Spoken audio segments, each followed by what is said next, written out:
The FTC to companies, knock it off with the deceptive social media endorsements. Well, it looks like all the shilling has finally got the attention of the FTC, so let's get into it.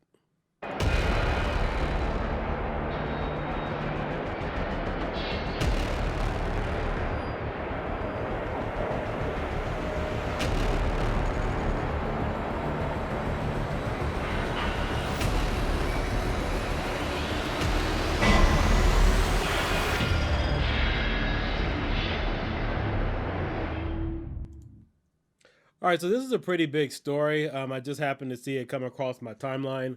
The FTC to companies, knock it off with the deceptive social media endorsements. The U.S. regulator sends a blanket warning to hundreds of companies, including Amazon, Facebook, and Google. And to kind of get a little bit into this article, if you've seen a social media post touting a product but later learned it was actually a paid advertisement, you're not alone. Now, before I read the rest of this, just to kind of give you guys a recap, what's been going on in social media has been going on now for quite some time, especially since the whole monetization era, where you can make money off YouTube and Instagram and other different platforms.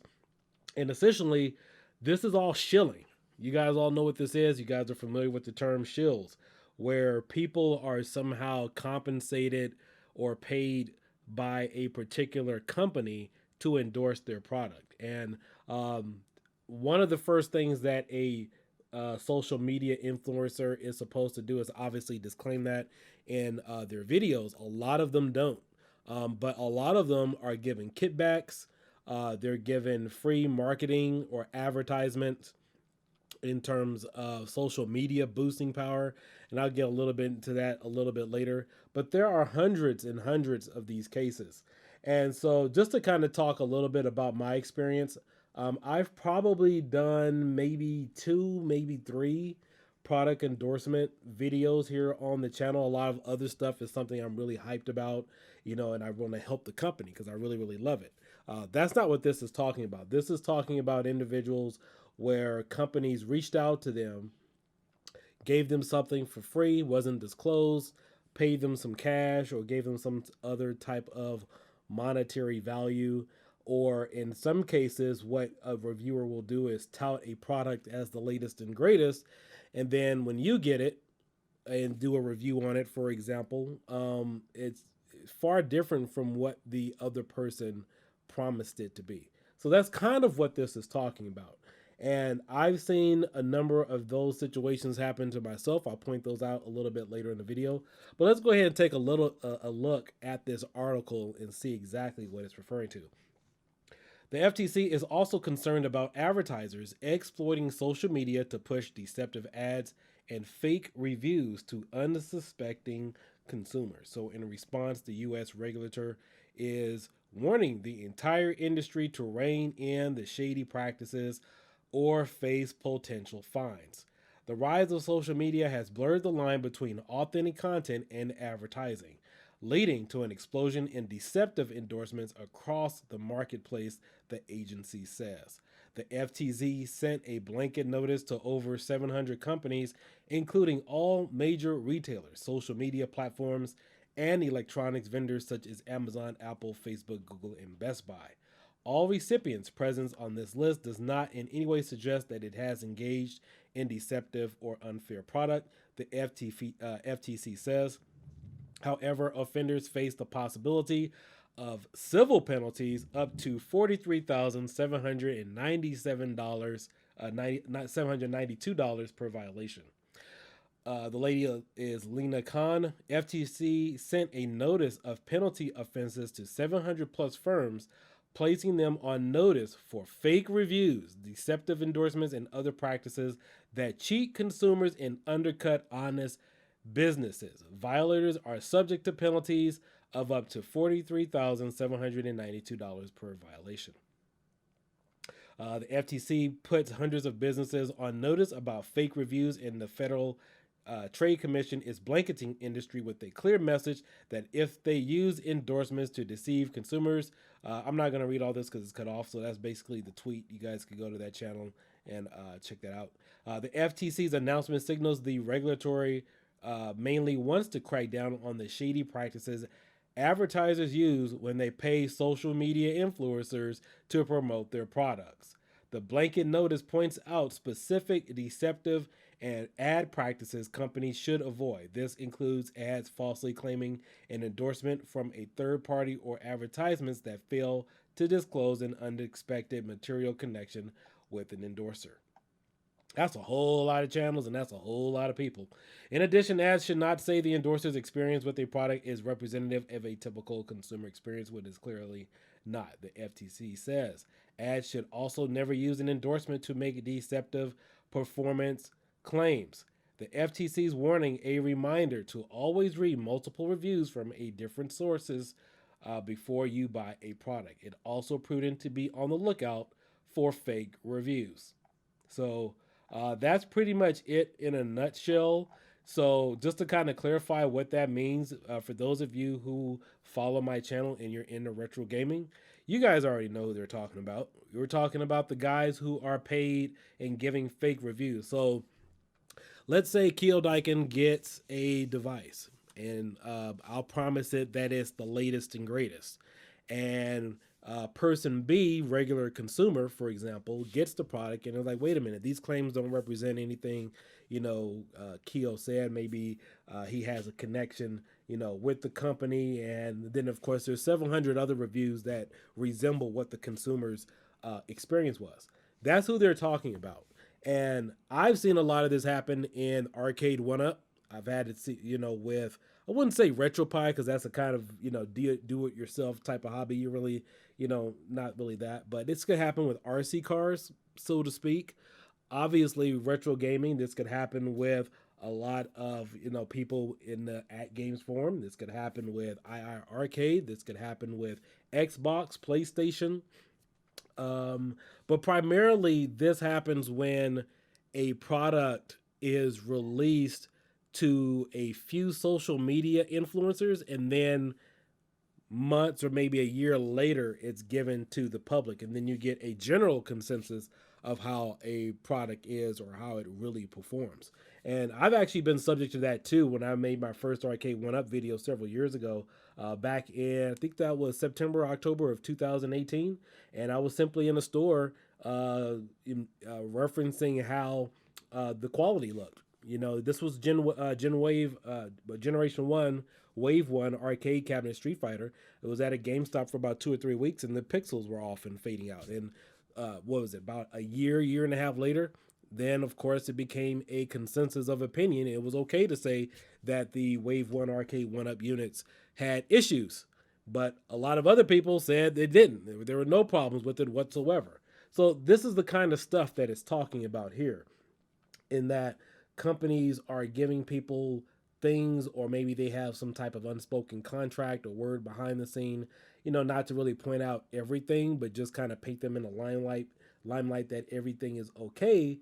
But consumers start to have questions. And in all honesty, I'll tell you this, I've had a few items first, and it's really difficult. I wouldn't say not difficult, but it's very challenging because you're the focal point for the first information, and you never want to say anything that really discredit the product. And at the same time, you don't want to say anything to turn a person away. You just want to kind of be neutral and just maybe talk a little bit about your experiences with it. Now, after several months, then you could kind of hit it hard because it's kind of been out there. It's gone through many hands to kind of test it and stuff. And then, you could always revisit a product, but it's really difficult when you're the first person in a marketplace to say something. Another thing that is another good issue is that sometimes companies will send you a product model. So I'm not sure if you guys are familiar with John Hancock. I think there was an issue with Mad Little Pixel. He did a review on something, but I think it was that At Games Pac-Man unit, something of that nature. I'm not too familiar with it. But the unit that they gave John Hancock resembled an actual arcade experience, whereas what was going out to the stores in this particular situation wasn't what people was going to get. And so those are, situations like that. So these kind of situations will start netting companies $43,000 roughly in fines. And it's a huge issue. It's a very serious issue. I'm surprised the FTC hasn't cracked down on this a long time ago. And originally, there hasn't been anything wrong with social media influencing, so to speak. But the problem is, it gets to everybody. Now you have a lot of Facebook groups out there promoting products. People want to try to control the overall narrative about something. And for me, that's never really been the focal point. My focus point, personally, when I run my channel, is to give you my perception, my experience on something based on tests.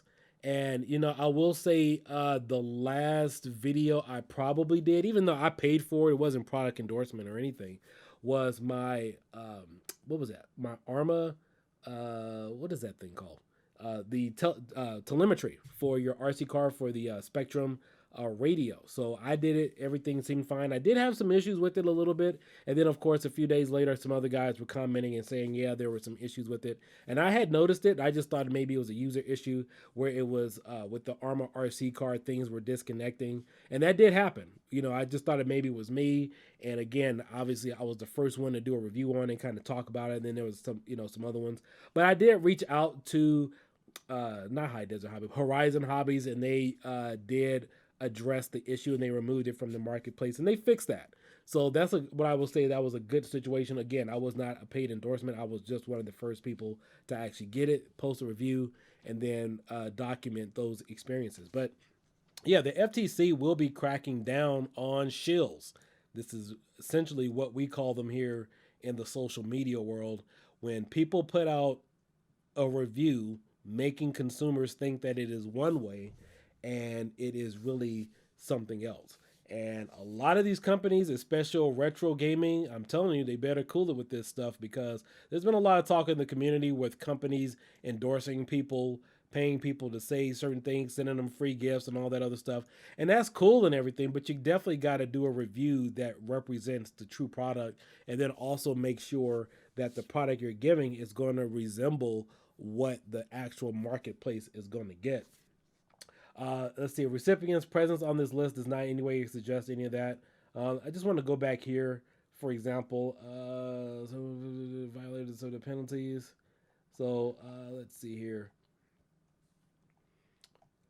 Party advisor disclose unexpected material connection with an endorser. Yeah, so there are a lot of YouTubers that have connections, or people on Instagram and other social media affiliates that have connections with company, and that is a-okay. But you have to represent and present a product using your own free voice. And I've actually said it privately to a number of people.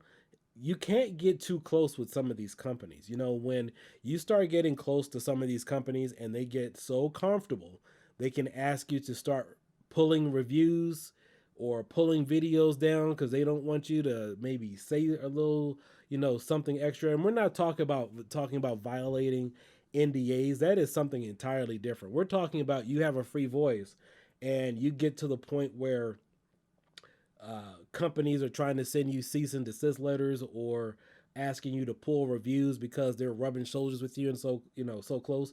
You got to be careful about that, guys. I keep warning you. I keep telling you because this is the kind of stuff that is going on. The FTC is recognizing it, and that's one of the potential downfalls. Is if that is happening to you, then you're pretty much on this trail, and that company is on this trail of saying, let me see here.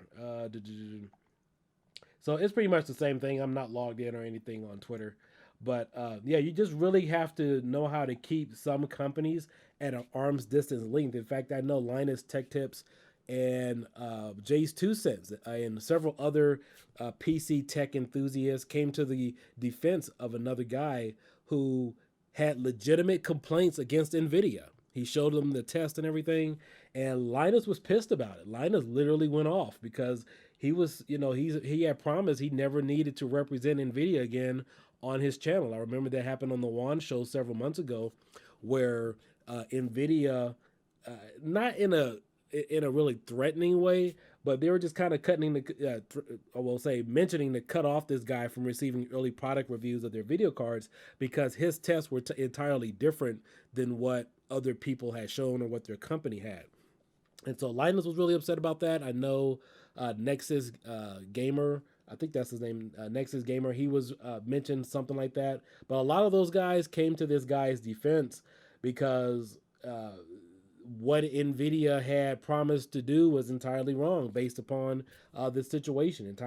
Because his test and his advertisements were entirely different than what Nvidia wanted to display as far as their benchmark tests in comes to PC. But yeah, we definitely see this a lot coming up right now with a lot of the retro video gaming companies where people are getting stuff first and saying, "Hey, this is the latest and greatest, and this is what happens." And that was one of the things I know the last time I kind of did something to kind of test the waters and see how something was that Arcade One Up NBA Jam cabinet. And I logged in with the Super Game Room dudes. I invited them on the channel. I hit up Nostalgia and several of the other guys. I said, hey, I want to see what your response time is going to be on on your end. So I said, I'm gonna press a button and you tell me what happens on your end. Like if it was gonna be like a 2-second delay, 3 seconds, whatever the case might be. And then come to find out there were a number of delays, and then that's pretty much how the issue got fixed with Code Mystics. And that was I think that was what, July of last year, I believe it was. And so you guys can see that video here on my channel.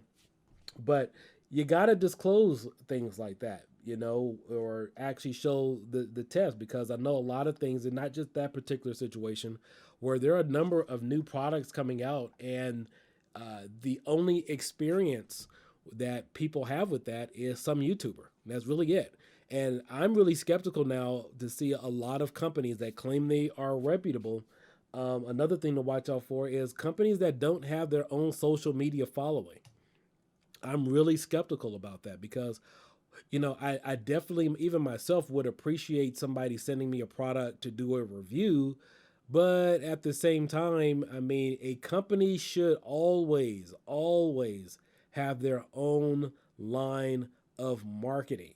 They should never depend on a one particular source to give a product review. And that's where a lot of YouTubers who are in these groups and have, got a product first did a video, and the general consensus of the public will start messaging them, and people start calling you shills, and because you are the main focal point for the company. But people, what happens is people run into issues with a lot of these products, and their experience is a little different than yours, once you put a video out. And so what happens is when a company doesn't have their own social media marketing platform, you become the figurehead of everything that's right and everything that is wrong. And if you don't see those identifying problems that they're having, you're going to get labeled a shill. But guys, these are just my thoughts, my concerns, my opinions. But definitely the FTC is definitely going to crack down on the so-called, shills. FTC deceptive marketing practices, and I'm glad this is coming to a head. I'm glad they're finally, dealing with this, because it's very hard now to find true, legitimate reviewers out there, and this is a hot topic that has been going on for social media for far too long. You guys already know what I'm talking about, especially if you follow this channel for any length of time. But again, guys, you guys have a good night. This is Keel Dyke, and leave your thoughts and concerns in the comment section below. I will catch you all later. Peace out. Bye-bye.